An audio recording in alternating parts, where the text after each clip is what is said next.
In this video, we'll be looking at a few application type problems where we're going to use linear equations to solve. Example 1 is what we would call a translation problem. We are going to take the words and translate them into the math. Let's start by reading the first bit here. 21 more than 4 times a number. Let's just stop right there. 21 more. We know what the word more means in math. More in math is usually an addition. 21 more than 4 times a number. Well, anytime we see this a number, that means that's going to be our variable. And we need 4 times that number, which is going to be 4 times x. 4 times a number is equal to, there is your equal sign, the difference, so we know difference means subtract, between 105 and 3 times the number, that's going to be 3x.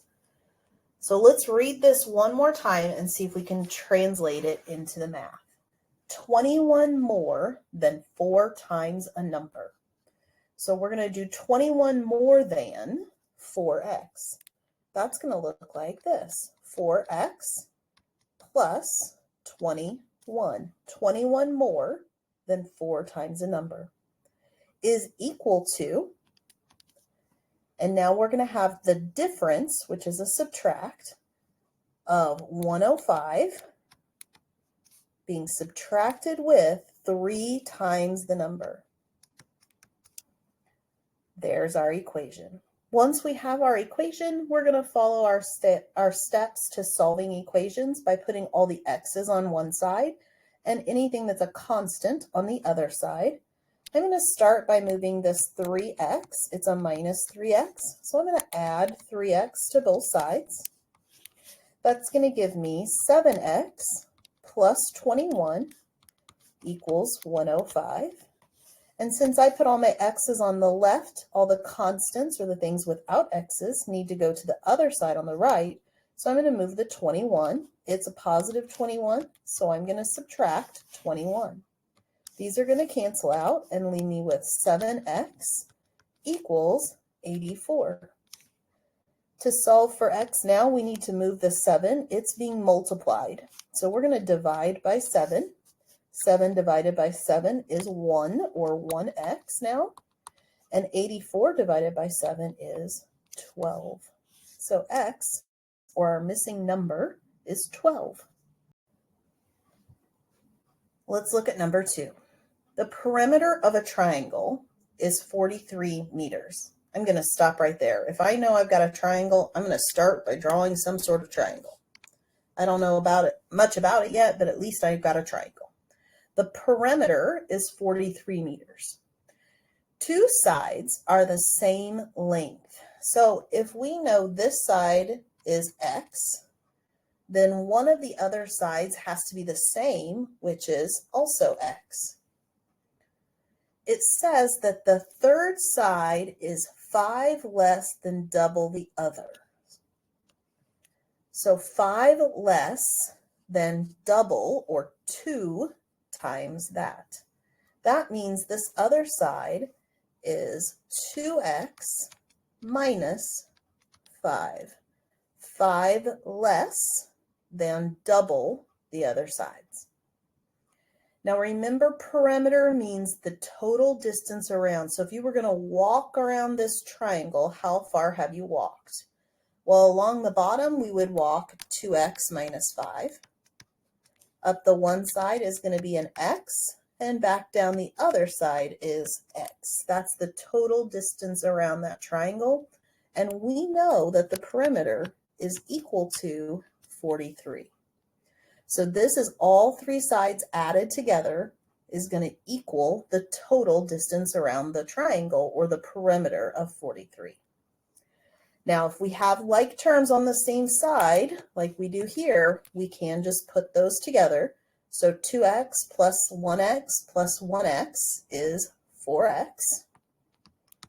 Still have my minus 5 equals 43. To get x by itself, first we would move that 5. So I'm going to add 5 over. That's going to give me 4x on this side now and 48 on the other. To get x by itself, we're going to have to divide by that 4.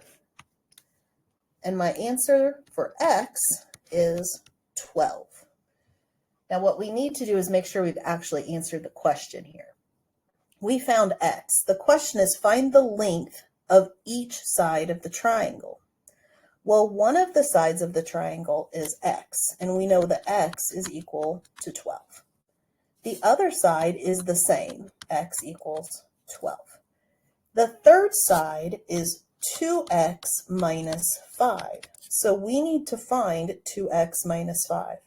So wherever you see an x, we can put in 12. So 2 times 12 minus 5, or 24 minus 5, which is going to be 19. So that tells me that the third side of my triangle is 19. So your final answer are these 3 numbers here. The 3 sides to your triangle are 12, 12, and 19. You can do a quick check here. We know the perimeter is supposed to be 43. The perimeter is all 3 sides added together. If you add 12, 12, and 19, you should get 43, and we do. Let's look at one more example. Number 3 says find 2 consecutive odd integers such that 3 times the smaller integer is the same as 17 more than double the larger number. This is a lot.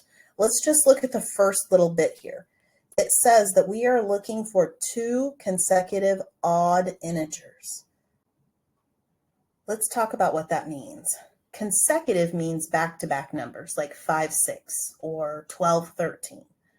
Consecutive odd means the first number is going to be odd and the next number is the next odd number. So if our first number was 7, the next odd number would be 9. We don't know what those are in our problem, but I could call the first one x. If the first number is going to be x, the next odd integer is 2 more than that. Like if you're at 7, to get to 9, you would have to add 2. If you're at 21, the next odd integer would be 23. So if you're at 21, you would add 2 to get to 23. So the second consecutive odd integer could be represented by x plus 2. Interestingly, if it had said even, you would use the same thing. Because if you start at an even number and you want to get to the next even number, you would add 2. If it had said 3 consecutive odd or even integers, you would use x and x plus 2. The third one would be 2 more than that, or x plus 4. Now, if we weren't talking even and odd, if it just said 2 consecutive integers, you wouldn't have to add 2. You would only have to add 1 to get to the next consecutive integer. So if it didn't say even or odd, it just said 2 consecutive integers, we would use x and x plus 1. But back to our problem. We have 2 consecutive odd integers, so this is me representing those integers, such that 3 times the smaller integer. So of these 2, x is going to be smaller than x plus 2. 3 times the smaller integer is going to be 3 times that x.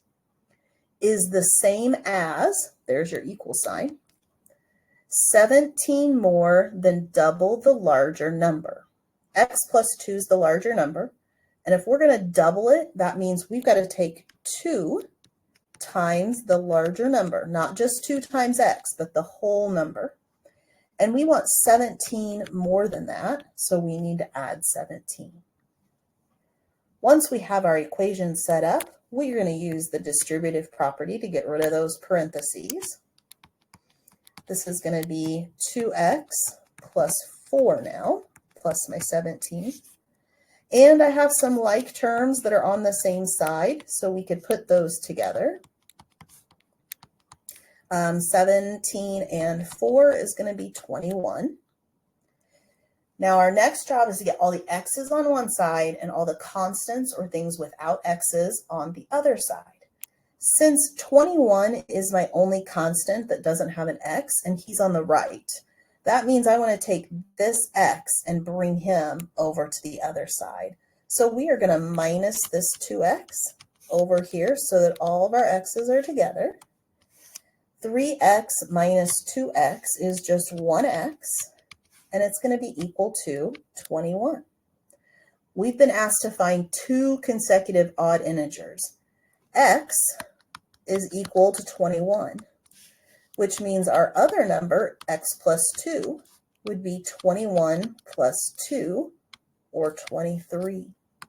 So here are our two consecutive odd integers that work for this scenario.